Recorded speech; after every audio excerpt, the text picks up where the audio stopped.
Hi guys, welcome back to my channel. My name is Gbemmy, and if you are new here, I'm happy to see you and I'm happy to have you here.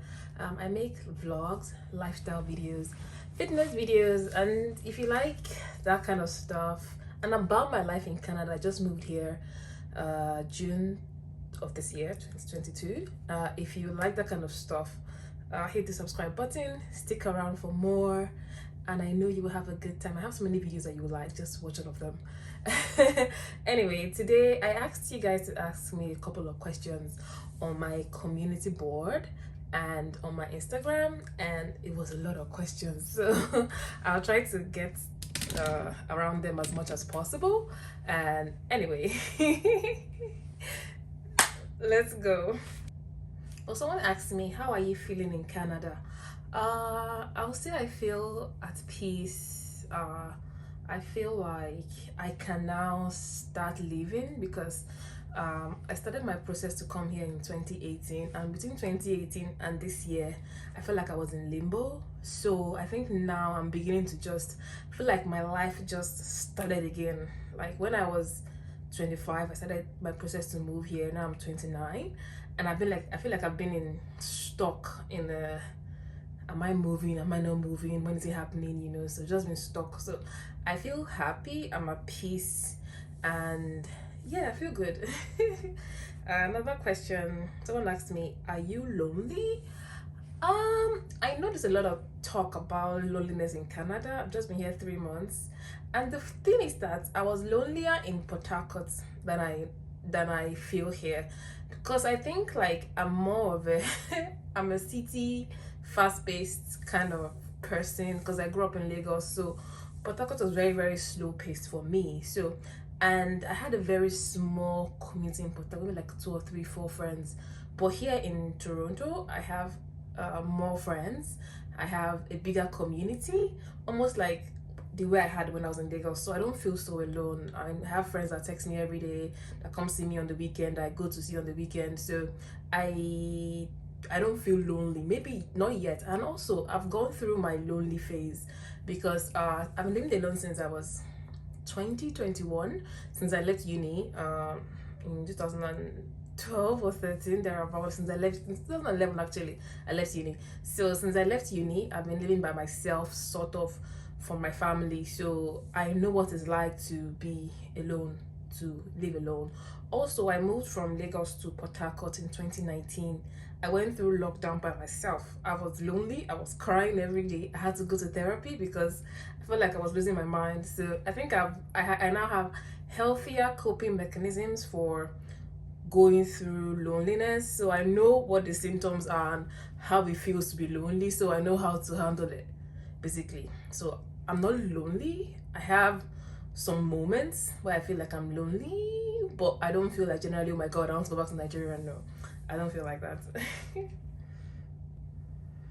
Someone asked me on my YouTube community board, I'd like to know what I'd like to know what motivates you to take up studying, learning alongside trying to balance work life and social life. The world just seems so fast-paced. Any tips that has helped you will be appreciated. I'm a very, how will I put it? I realized that the way I've been able to grow my income over the past, since I left uni, has been studying. I got a master's degree. That was basically one of the reasons I was able to go move here easily, because I have a master's degree. I realized that studying and improving myself is the way for me to improve my income. And also, I like to keep up in my career. So what I do is I try to get 4 hours every week and study something. So for working out, I do 30 minutes to 45 minutes every other day, maybe like 4 times a week. That's like 3 hours every week to working out. For studying, I do 4 hours every week for studying. So I try to do like 30 minutes twice during the week, maybe like Tuesday or Thursday. I'll do 30 minutes after I'm done working, just maybe like go on Udemy, study something for 30 minutes, and I'm good. Then on the weekend, I'll do like an hour, maybe in the morning, on Saturday morning, when I'm in bed, nothing serious, just in bed, 1 hour. And then on Sunday, 1 hour. So I'll have like my 3 to 4 hours during the week. So no pressure. I'm very big on improving myself, and I feel like that's been the way for me to keep up. Because when I got my master's degree, I was working already, so I was doing my part-time master's degree, and I was working already. Um, so I'm very big on studying, improving myself, all of that. So, and because I kind of want to change my career in the next 1 or 2 years, I'm still looking. I haven't made a decision, so I'm testing out the waters. I'm studying a couple of things to see what's the best fit for me. So right now, even though I'm working, I'm trying to find time to study. So basically, I have a goal in mind. I know where I want to be in life, so just dedicate time.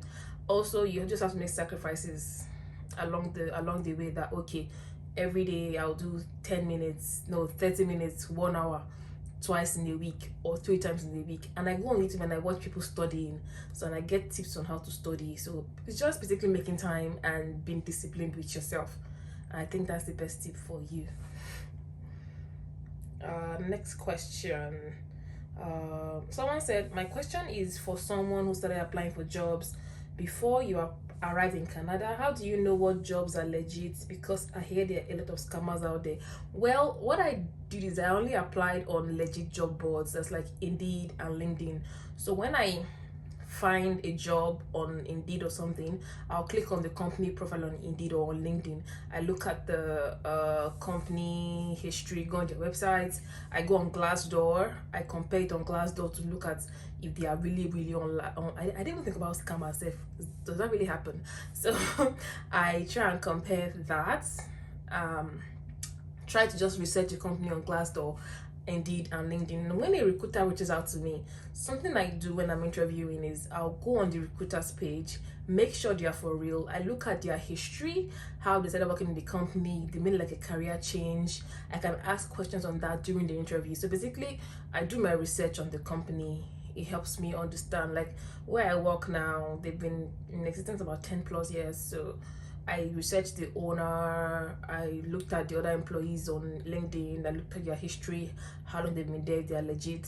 So yeah, I'll just stick to like legit job boards like Indeed, Glassdoor, or LinkedIn. I think that is the best tip I can offer. Also, wow, someone said, could you please tell us more about your role in your company?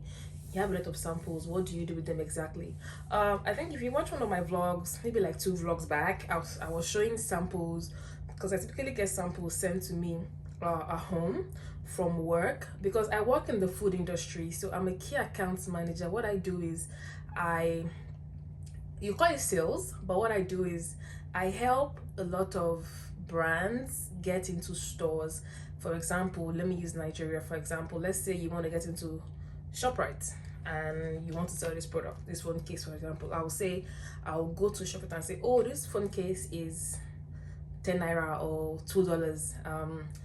If you buy this phone case, you list it for us, we give you some offers, some deals, we help you promote the product, blah blah. It's a good fit, is good for your customers. Basically help brands get into stores like that. That's basically my job in the layman's terms, and to grow these brands in these stores, to make sure they're a good fit for the consumer, and also making sure the store is a good fit for the brand. So I have a lot of samples, because here when you tell a retailer or a buyer that okay, this product I want to buy, they have to see what they want to buy. So sometimes I'll ship out samples and give to retailers to say, okay, this is the sample, try it out, let me know what you think. And they'll say, oh, we like this product, or we don't like it, the consumer will not like it, blah blah blah. So basically that's why I have a lot of samples, and I typically have a lot of samples here because the marketing budget in this part of the world is more than what we have back home in Nigeria. It's stricter in Nigeria, it's more, smaller. But here they have a bigger marketing and spending budget, so I get a lot more samples to play around with, to give customers and buyers, and that helps my job. And just basically let you know, okay, I want this product, or if they want or they don't want the product. So it just helps you, instead of wasting your time, do you like it, let me do it. Just make it the whole thing more straightforward. I hope that answers your question. Yeah, next question. What do you think will be a faster and less complicated way to relocate? I don't know. I only know about express entry. That's the way I came in through express entry. But I think with Canada, I think Canada has a very a very straightforward path to PR and citizenship. I don't know about other countries like America or UK, but for Canada, I think if you come in by express entry, I don't know anything about immigration honestly. Express entry, or if you come in through the provision nomination, or if you come in as a student and you see your prospect, you can always move to a PR, all of that, and become a citizen eventually. So I don't know what the best way is. You just look at your situation, maybe your age, your educational level, if you want to go to school again, if you don't want to go again, if you have skills they want here. Depending on you, it's a personal question. So yeah. Someone said, hold on. Someone said, why are you bald? Okay, if you've not seen any of my other videos, this is a wig. I'm very bald. I'm bald, like bald. Number one, I shaved off my hair in 2018 because it was stressing me out. Because as a baby, you want to do your hair, your wig, take care of your hair, take care of your wig, do your nails, do your skincare, do your wax, do your all of that. It just was a lot of problem for me, so I just shaved it off, and it's just hair really. I'm not emotionally attached to my hair honestly, and I think I look great without hair anyway. And secondly, I have alopecia, basically like I have bald patches in front of my hair and at the back, so I've had it since I was a kid, so it just wasn't making sense for me to keep investing money in something that wasn't growing. I'm a very practical person, so it just didn't make sense to just keep spending money on hair that was just not growing. So I just shaved it off, and yeah, life is easy now. You can always wear wig. I can always change my look. So I have maybe like 7-10 wigs, and I have more wigs coming, so I'm not emotionally attached to my hair. So it's just hair, so I don't take it personally. So someone said, how much did it cost you to relocate to Canada? Anyway, okay, I think I started my application in 2018. I did my IELTS. IELTS was about 75,000 then. Oh no, is it 60k there about then for IELTS? I can't remember now. 2018 June. Then I did my West around the same time, like a month after. Before my West, that was another like 70k thereabouts, along those lines. Let's say both a 140k. Then I uploaded my application. I did my police report. I think it was 5k then. Then medicals was I think 30k. I did my medicals twice, and because I was not even in Lagos, I had to fly to Lagos to do my medicals. So that's like flying like another 50k. Return then it's even like more expensive now. Return then was about 50k thereabouts, or 40k. I flew to Lagos, did my medicals on 30k. Then after I submitted my application, no, then for my visa fees, that was around like 300k then. It was like 1,100 Canadian dollars. Then it was like around 300k. I paid that. I didn't even pay. My friend paid my visa fees for me. God bless him. So my visa fees then 300k. And what else again? I really can't remember. It took me a while though. Because and then what else again? When I got my biometrics request, I had to fly to Abuja because I was going to Lagos to do my biometrics. So if you don't know, if you don't live in Lagos or Abuja, you have to fly to either Lagos or Abuja for biometrics or for medicals, because those are the only places where you have like the VFS and also like the approved medical centers for Canada applications. So at any given time I had to come for biometrics. I flew to Abuja for biometrics, and another like 50k thereabouts. Then I then came again. I did my medicals twice because it expired, because I submitted my application 2019 and I didn't hear back for 24 months till end of December 2021. Thankfully I was in Lagos then for December to come and see my family. Then I did my medicals again at Canada, 45k thereabout again, medicals again, so twice, and plus my flight to Lagos then and everything. I did that. So yeah, I think looking back, everything should move around like minus like my POF.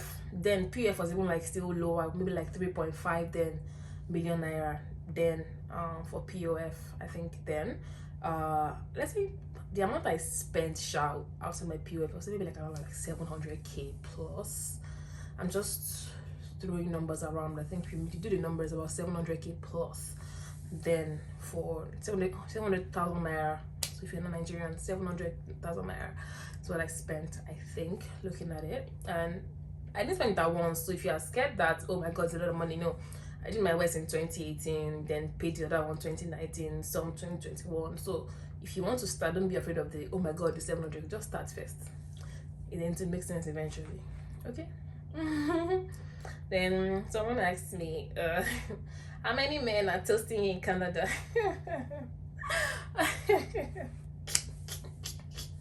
Not one, not two. joking. Anyway, I'm not right now at the moment. I'm not dating intentionally.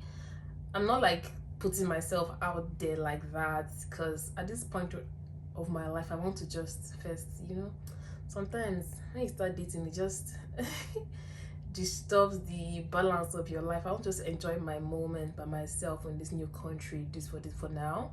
But I'll say that I'm always out most of the time, and I get approached a lot. People come up to me, ask for my numbers, and I share my number like party pack. So I hope that answers your question. And yeah, I'm not intentionally dating sharp, but I'll say it's not so bad. Someone said, how are you adjusting? I think I've adjusted.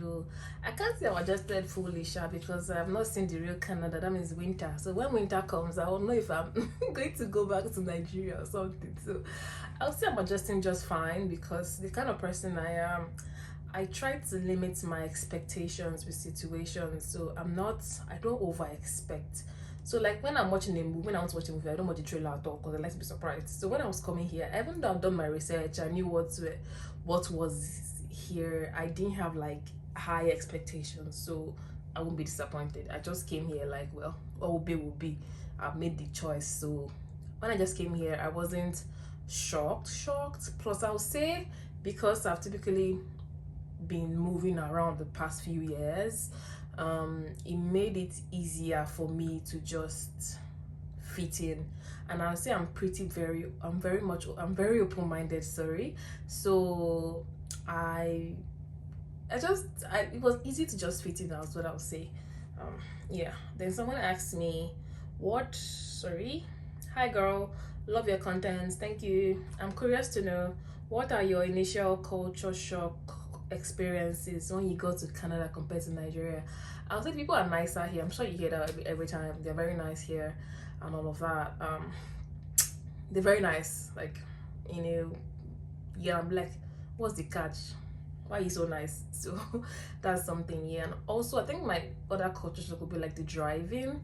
The driving here, I've gotten my license, but sometimes you still have the Niger way inside you. It's typical driving here, like not on the highway. The highway driving is crazy, but like if you're driving like within the city, the driving is not like the way we used to drive in Nigeria. In Nigeria, you can be driving 67 inside the estate or 76. Why is it free road? But here you can't do that, because you have the prescribed speed limit, so you can't do that. So I don't know, culture shock. I don't know, nothing has really shocked me per se like that too. I think maybe like when in traffic, if you're in traffic, you're bumper to bumper like this in traffic in Niger.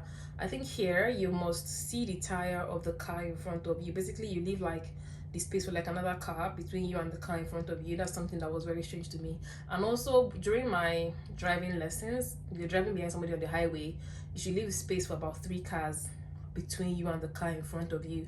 And that makes sense, because in case there's like something you want to, like your brake fails, you don't get to like slam to the car in front of you. So that was like something different. Also the working culture here is, maybe because the way I work is very fast paced, but then they respect your time off, weekend, all of that.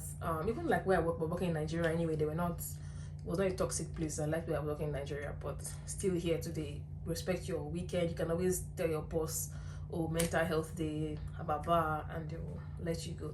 I will think about this culture shock question more because I get a lot, and nothing has really possibly shocked me like that. That will say unfamiliar, I don't know. So, um, what else? Yeah, someone asked me, how did you get your apartment? Aha! So, I think this story, I think when it comes to my landing in Canada, yeah, I would like to say that I've just been lucky, like getting a job from Nigeria, like the job in my actual field. Um, like when I got here on a Monday, or sorry, on a Tuesday morning, I think. Then by Friday, I signed my list already on Friday. So I went on kijiji.com. It's like what you call like your OLX in Niger, or yeah, OLX thereabouts in Niger, or ng. Sorry. So I went on Kijiji and I just typed female roommate needed. So like the second or third day I landed, though I don't even know where I got the guts or the this thing from. I typed female roommate needed on my whatever, and I just saw the first post I saw. I messaged the person that, hi, is this available? He said yeah. I said, is it flexible? Is it like a flexible or fixed lease?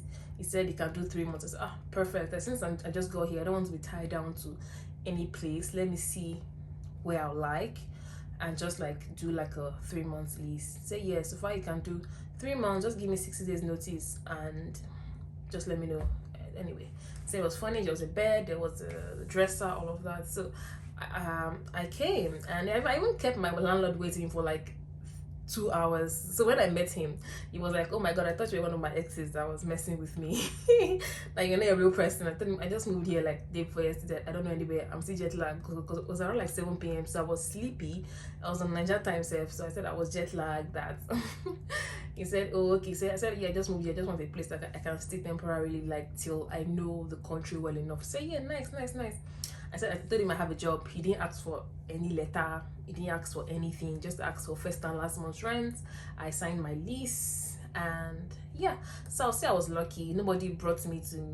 I didn't have like. There was no issue. It was just very straightforward for me. So I think because I told him I had a job. He didn't ask for any letter or anything. He didn't ask for any. Just said pay first and last month's rent. Even the first day I met my landlord, he took me to one of these cannabis shops here to go and show me. I know it's legal here, so go and show me around. The first day we met and everything. So I would say I'm very good with people, pretty much likable. So it kind of like really helps me when I meet people. So I don't know. So that's just how I got my apartment. I went on Kijiji, texted the person the first ad I saw, female roommate needed in the location I think was okay. And my location is I'm very close to the subway. Pretty much very easy. So yeah.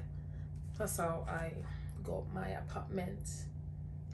Yeah. Last question. Someone said, hi Gbemmy, I am an avid follower for some time, Twitter and Instagram, and now YouTube. Thank you. I would like to know how you launched into your career path. Okay. Where do I start? Okay, my degree, my first degree from University of Lagos was in English language. So many things in my life have just been like stumbling into it, honestly. So I stumbled into that one because my teacher in secondary school was like, oh my god, I think you do well studying English, you can work in the embassy. I don't even know. Anyway, I picked English, my first jam. I got into Unilag, all of that. Then I graduated 2011 thereabout. Then after I finished uni, I had like this 1 year wait between uni and NYSC. I was working with the Lagos State government for about a year as an intern before I now went for NYSC, did my NYSC service. I was a teacher in a school in Ogun State. I was teaching English and literature, yeah, in Ogun State. Then when I finished NYSC, I went back to Lagos State government. I worked there 3 years as an auditor. Yeah. Then when I was done, after my third my third year basically, then I applied to my last job. So that was where I now started my career as a salesperson. I applied as a retail development manager, and the good thing about where I was working before was that they're very good on like training, onboarding you. They'll tell you, give you the tools to succeed, throw you in the field, all of that. So I started my career then as a sales development manager. in Lagos. I worked with over, I feel like I'm talking to like a recruiter. I worked in different locations in Lagos, Ikorodu, Mowe, Ogun State, Ikeja Island. So like having that experience really helped shape me. So I think my camera is crooked. Really helped shape me because when you're working in Lagos, it's very high, fast-paced, a lot of pressure because a lot of companies invest most of their resources in Lagos. So you have to like pretty much be on top of it. So like I was there for 2 years and a role came up. This is my role in Port Harcourt. Then I applied and thankfully I got the role. So that's why I had to leave Lagos for Port Harcourt. So I was thinking, okay, Port Harcourt, I will be there for 1 year and I will leave in 2020. I moved to Canada. Well, God's plan was different. I was there for 3 years. So that's how I just launched my career. Uni, started out as an accountant, stroke auditor, a tax auditor. Then I moved to a sales role that was as a retail manager in just Lagos. Then I moved to my last role before I came here. I was a territory manager, more like a general manager across the entire southeast of my company. I was managing about 9 states for my company then. Yeah, in the south. And the thing was that the first day I landed in Port Harcourt was like my first time ever in the southeast. And when I was in the southeast, I drove as far as Asaba, Enugu, Owerri, all of that by myself using Google Maps. So it was a very challenging role, but it was very good. I think that was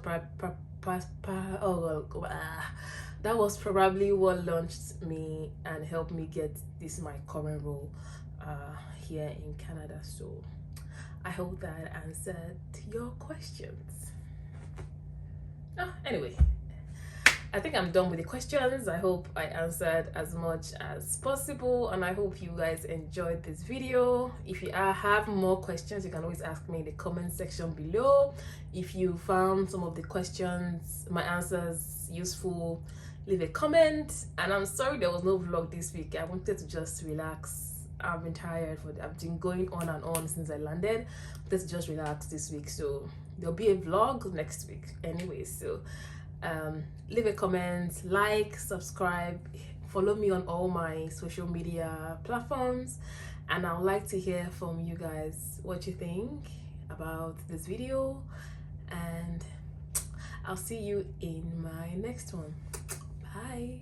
The obstacle, she just looked me in the eyes, said it's gonna be